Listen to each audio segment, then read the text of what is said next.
మీ పిల్లల డాక్టర్ కల డబ్బు వల్ల ఆగిపోవద్దు. కేవలం 18 లక్షల నుంచి ఎంబీబీఎస్ విదేశాల్లో.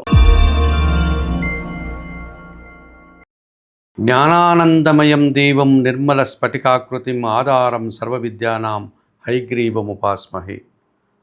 జ్యోతిషాభిమానులందరికీ నమస్కారం. 2026 ఆగస్టు మాసంలో ద్వాదశ రాశుల వారి యొక్క మాస ఫలితాలు. ఈ ఆగస్టు మాసం గురించి మనం మాట్లాడుకునేటప్పుడు 2 తెలుగు మాసాల కలయికగా మనకు ఆగస్టు మాసం కనిపిస్తుంది. ఎప్పుడు కూడా ఆగస్టు మాసంలో మనకు శ్రావణ మాసము, ఆషాఢ మాసము 2 తెలుగు మాసాలు వచ్చేటువంటి పరిస్థితి మనకు ఏర్పడుతుంది.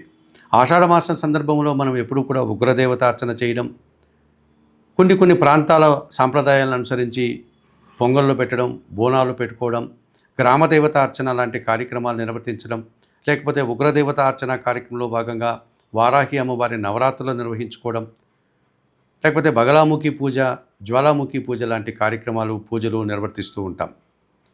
అలాగే మనకు ఆగస్టు మాసంలో అమావాస్య తర్వాత శ్రావణ మాసం ప్రారంభమవుతుంది. సౌమ్య దేవతార్చన ప్రారంభమవుతుంది. పవిత్రమైనటువంటి శ్రావణ మాసంలో శ్రావణ మంగళవారాల్లో మంగళ గౌరీ వ్రతాలు నిర్వర్తించుకుంటూ ఉంటాం. శ్రావణ శుక్రవారాల్లో లక్ష్మీ పూజ నిర్వర్తిస్తాం. అలాగే శ్రావణ మాసం అంతా కూడా పవిత్రంగా భావిస్తాం. శ్రావణ పౌర్ణమి రోజు కూడా మనం అనేక కార్యక్రమాలు నిర్వహిస్తూ ఉంటాం. ఈ ఆషాఢ శ్రావణ మాసాలు ఎప్పుడు కూడా ఆగస్టు మాసంలోనే రావడం వల్ల ఈ మాసమంతా కూడా ప్రజలందరూ కూడా భక్తి తత్పరతను కలిగి అనేక పూజలు, వ్రతాలు నిర్వర్తించుకుంటూ నిరంతరం భగవంతుని యొక్క ధ్యానంలో, భగవంతుని యొక్క పూజాది కార్యక్రమాల్లో నిమగ్నమై ఉంటారు. ఇటువంటి పూజాది కార్యక్రమాలు నిర్వహించేటువంటి ఈ పవిత్ర మాసంలో ద్వాదశ రాశుల యొక్క ఫలితాలని, గ్రహాల యొక్క సంచారాన్ని, ఏ గ్రహాలు అనుకూలంగా ఉన్నాయి, ఏ గ్రహాలు ప్రతికూలంగా ఉన్నాయి అని కనుక పరిశీలిస్తే ఈ ఆగస్టు మాసంలో సూర్య భగవానుడు ఆగస్టు నెల 17 వరకు ఆయన కర్కాటక రాశిలో సంచరిస్తాడు. 17 తర్వాత ఆయన సింహరాశిలోనికి ప్రవేశిస్తాడు. ఆ తర్వాత గ్రహాలన్నీ కూడా ఒకే రాశిలోనే సంచరించేటువంటి పరిస్థితి ఈ మాసమంతా మనకు కనిపిస్తుంది.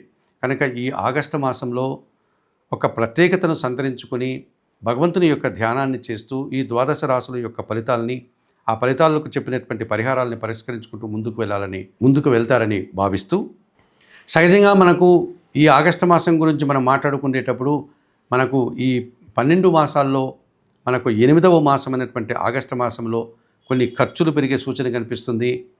కొన్ని సమస్యలు వచ్చే పరిస్థితి కనిపిస్తుంది. వర్షాలు అధికమయ్యేటువంటి సూచన కనిపిస్తుంది. గ్రామీణ ప్రాంతంలో వ్యవసాయదారులకు ఇబ్బందులు వచ్చే వాతావరణం కూడా కనిపిస్తుంది. ఇటువంటి వ్యవసాయదారులు కష్టపడేటువంటి ఈ మాసంలో భక్తి కారణం చేత అమ్మవార్ల పూజలు నిర్వర్తించుకోవడం, గ్రామీణ ప్రాంతాల్లో అమ్మవార్లకు, గ్రామ దేవతలకు పూజాది కార్యక్రమాలు నిర్వర్తించేటువంటి సందర్భం కూడా కనిపిస్తుంది. ఇలా భగవంతుని ధ్యానంతో నిరంతరం కార్యక్రమాలు, పూజాది కార్యక్రమాలు నిర్వర్తించుకునేటువంటి ఈ పవిత్రమైన ఆగస్టు మాసంలో మనకు ఆషాఢ మాసం వచ్చింది. ఉగ్రదేవతార్చన కార్యక్రమాలు మనం పూర్తి చేస్తాం. అలాగే ఆగస్టు మాసం మనకు సగం తర్వాత శ్రావణ మాసం ప్రారంభమవుతుంది. సౌమ్య దేవతార్చన, లక్ష్మీ పూజలను, విష్ణు సహస్రనామ స్తోత్రాలతో పాటు విష్ణుదేవుని యొక్క ఆరాధన కార్యక్రమాలు కూడా మనం ప్రారంభించేటువంటి కార్యక్రమాలు కనిపిస్తుంది. శ్రావణ మాసంలో మంగళవారాలకి, శుక్రవారాలకి విశేషమైనటువంటి విశిష్టతను సంతరించుకునేటువంటి వారాలు కనుక ఆ సందర్భాల్లో మనం వ్రతాలు, పూజలు కూడా నిర్వర్తించుకునేటువంటి అవకాశం మనకు కనిపిస్తుంది. 2026 ఆగస్టు మాసంలో ధనుస్సు రాశి వారికి మాస ఫలితాలు. ఈ ధనుస్సు రాశి వారికి ఈ ఆగస్టు మాసం కాస్త ప్రతికూలంగా కనిపిస్తుంది. గ్రహాల ప్రతికూలత అధికంగా ఉంది. కాలం మీకు వ్యతిరేకంగా పయనిస్తోంది. ఇటువంటి సందర్భంలో మీరు భగవంతుని మీద భారం వేయండి, మౌనం వహించండి. అనవసరంగా ఎవరితోనో మాట్లాడకుండా, వాదోపవాదాల దిగకుండా, వృత్తి ఉద్యోగ వ్యాపారాల యందే మనస్సు లగ్నం చేస్తూ తలవంచుకొని మీ పని మీరు చేసుకుపోవడం వల్ల మంచి ఫలితాలను అందుకుంటారు. రాబోయేటువంటి మంచి రోజుల కోసం నిరీక్షణ చేయండి. నిరంతరం భగవద్ధ్యానంలో కానీ మౌనంగా ఉంటూ మీ పనిని మీరు చేసుకోవడం వల్ల మంచి ఫలితాలను అందుకుంటారు. 2026 ఆగస్టు మాసంలో ధనుస్సు రాశి వారికి 2 గ్రహాలు అనుకూలంగా సంచరిస్తున్నాయి. సప్తమ దశమాధిపతి అయినటువంటి బుధుడు ఈ నెలంతా అష్టమంలో కర్కాటక రాశిలో అనుకూలంగా సంచరిస్తున్నాడు. జన సంబంధాలు పెరుగుతాయి. జీవిత భాగస్వామి సహకారం బాగుంటుంది. వ్యాపార భాగస్వాముల అనుకూలత కూడా మీకు బాగానే ఉంది. వృత్తి ఉద్యోగ వ్యాపారాల్లో వ్యాపారాభివృద్ధి, ఆర్థికాభివృద్ధి, బ్యాంకు లావాదేవీలు అనుకూలంగా ఉన్నాయి. నూతన అవకాశాలను అందుకుంటారు. ఆకస్మిక ఆదాయాన్ని కూడా అందుకునే పరిస్థితి కనిపిస్తుంది. ఇక తృతీయ భావంలో కుంభరాశిలో శని భగవానుడు ఎప్పటి నుంచో సంచరిస్తున్నాడు. ఆగస్టు మాసంలో కూడా తృతీయ భావంలోని తృతీయ భావంలో కుంభరాశిలో రాహు సంచారం మీకు అనుకూలంగా ఉంది. ఈ రాహువు ఎప్పటి నుంచో కుంభరాశిలోనే సంచరిస్తున్నాడు. ఈ ఆగస్టు మాసంలో కూడా మీకు అనుకూలంగానే ఆయన కుంభరాశిలో తృతీయ భావంలో సంచరించడం వల్ల జన సహకారం బాగుంటుంది. విదేశీ వ్యవహారాలు అనుకూలంగా ఉంటాయి. నూతన వ్యక్తుల వల్ల లాభాలు అందుకుంటారు. రియల్ ఎస్టేట్ రంగంలో లాభాలు అందుకుంటారు. నూతన కార్యక్రమాలు ప్రారంభించడానికి కానీ నూతన వ్యాపారాలు ప్రారంభించడానికి కానీ అనుకూల వాతావరణం కనిపిస్తుంది. మరి 2026 ఆగస్టు మాసంలో అష్టమ భావములో బుధుడు, తృతీయ భావములో రాహువు మీకు అనుకూలంగా సంచరిస్తూ ఎక్కువ శుభఫలితాలను అందిస్తున్నాయి. మరి వ్యతిరేక గ్రహాలు కాస్త ఎక్కువగా ఉన్నాయి కనుక ఈ ధనుసు రాశి వారికి 2026 ఆగస్టు మాసంలో భాగ్యాధిపతి అయినటువంటి సూర్య భగవానుడు 2026 ఆగస్టు 16 వరకు కర్కాటక రాశిలోను, 16 తర్వాత భాగ్యములో అనగా సింహరాశిలోను వ్యతిరేకంగా సంచరిస్తున్నాడు. అధికారులతో అభిప్రాయ భేదాలు కానీ మనస్పర్ధలు కానీ కనిపిస్తుంది. దూర ప్రయాణాలు చేయాల్సిన వాతావరణం ఉంది. తండ్రి ఆరోగ్యం విషయంలో జాగ్రత్తలు తీసుకోవాల్సి ఉంటుంది. ప్రభుత్వం నుంచి తండ్రి నుంచి సహకార లోపం కనిపిస్తుంది. పంచమ వ్యయాధిపతి అయినటువంటి కుజుడు ఈ ఆగస్టు నెలంతా సప్తమంలో మిథున రాశిలో సంచరించడం వల్ల సంతానంతో అభిప్రాయ భేదాలు, ఆత్మీయులతో అభిప్రాయ భేదాలు, జీవిత భాగస్వాములతో అభిప్రాయ భేదాలు, వ్యాపార భాగస్వాములతో అభిప్రాయ భేదాలు, జనాలతో ఇబ్బందులు వచ్చే వాతావరణం ఉంది. ఖర్చులు పెరిగిపోతాయి. భూవాహన సమస్యలు అధికమవుతాయి. రియల్ ఎస్టేట్ రంగంలో నష్టాలకు అవకాశం ఉంది. జన్మరాశ్యాధిపతి చతుర్థాధిపతి అయినటువంటి గురువు ఈ నెలంతా అష్టమంలో కర్కాటక రాశిలో సంచరిస్తున్నాడు వ్యతిరేకంగా.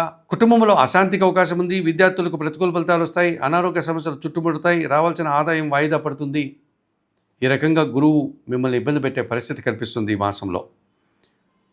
షష్టమ లాభాధిపతి అయినటువంటి శుక్రుడు ఈ నెలంతా దశమంలో కన్యారాశిలోనే సంచరించడం వల్ల స్త్రీజన సహకార లోపం కనిపిస్తుంది. స్త్రీజన సహకార లోపం వల్ల పోటీ ప్రపంచంలో వెనకడుగు వేస్తారు. రావాల్సిన ఆదాయం వాయిదా పడుతుంది. పని భారం పెరిగే సూచన కనిపిస్తుంది. స్త్రీలతో మనస్పర్ధలు, అభిప్రాయ భేదాలకు అవకాశం ఉంది. ద్వితీయ తృతీయాధిపతి అయినటువంటి శని చతుర్థములో మీనరాశిలో అర్ధాష్టమములో సంచరిస్తున్నాడు. అర్ధాష్టమ శనిదోషం ఉంది. మీ మాటల వల్ల అపార్థాలు, కుటుంబంలో అశాంతికి అవకాశం ఉంది. జన సహకారము, ముఖ్యంగా పనివారి సహకార లోపం స్పష్టంగా కనిపిస్తుంది. ఇంట బయట కూడా సమస్యలు అధికమవుతాయి. పని ఒత్తిడి అధికమవుతుంది. కుటుంబంలో అశాంతికి అవకాశం ఉంది. ఉదర సంబంధమైన అనారోగ్యాలు కూడా మిమ్మల్ని ఇబ్బంది పెట్టే పరిస్థితి కనిపిస్తుంది. భాగ్యములో సింహరాశిలో కేతువు సంచరిస్తున్నాడు ఎప్పటి నుంచో. ఈ 2026 ఆగస్టు మాసంలో కూడా ఆయన సంచారం అలాగే ఉంటుంది కనుక తండ్రి ఆరోగ్యం విషయంలో జాగ్రత్తలు తీసుకోవాల్సి ఉంటుంది. ఒక్క విషయంలో నిరాశ, అశాంతి మిమ్మల్ని వెంటాడే పరిస్థితి కనిపిస్తుంది.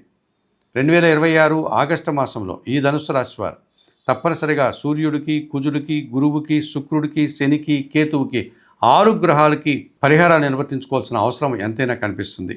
ఈ పరిహారాల కార్యక్రమంలో భాగంగా 2026 ఆగస్టు మాసంలో ఈ ధనుస్సు రాశి వారు భాగ్య కేతు దోషం నుంచి బయటపడడానికి నిత్య గణపతి ఆరాధన, గణేశాష్టకం చదవండి. చతుర్థములో శని దోషం ఉంది. శనీశ్వర దర్శనం కానీ, ఈశ్వరుని దర్శనం కానీ, ఈశ్వరునికి పాలాభిషేకం కానీ నిర్వర్తించండి. దశమములో శుక్ర దోషం ఉంది కనుక మహాలక్ష్మీదేవిని సందర్శించండి. మహాలక్ష్మి అష్టకం చదువుకోండి. అష్టమములో గురువు సంచరిస్తున్నాడు. ధనుసు రాశి వారికి అష్టమములో గురువు ప్రతికూలంగా సంచరిస్తున్నాడు కనుక దత్తాత్రేయ స్వామి వారి దర్శనం, గురుచరిత్ర పారాయణం చేయండి. సప్తమంలో కుజదోషం ఉంది కనుక సుబ్రహ్మణ్య స్వామి దర్శనం, సుబ్రహ్మణ్య అష్టక పారాయణం చేసుకోండి. అలాగే అష్టమంలో రవి సంచారం కూడా వ్యతిరేకంగా ఉంది. ప్రతిరోజు ఉదయాన్నే నిద్రలేసి సూర్య భగవాన్ను దర్శించి నమస్కరించుకోండి. 2026 ఆగస్టు మాసానికి గాను ధనుసు రాశి వారు గోధుమలు, కందులు, అలసందలు అనగా బొబ్బర్లను పేదవారికి దానం చేయడం వల్ల మరింతగా మంచి ఫలితాలను పొందగలుగుతారు. మేషము నుండి మీనం వరకు గల ద్వాదశ రాశుల వారికి 2026 ఆగస్టు మాసానికి గాను మాస ఫలితాలు చెప్పడం జరిగింది. చెప్పిన విషయాలన్నీ స్వీకరిస్తూ పరిహారాలంతా కూడా పాటిస్తూ జ్యోతిషాభిమానులైనటువంటి మీరందరూ కూడా ఆయుర ఆరోగ్యాలతో ఆర్థిక అభివృద్ధిని పొందాలని మనస్ఫూర్తిగా కోరుకుంటూ సర్వే జనాః సుఖినో భవంతు. నమస్కారం.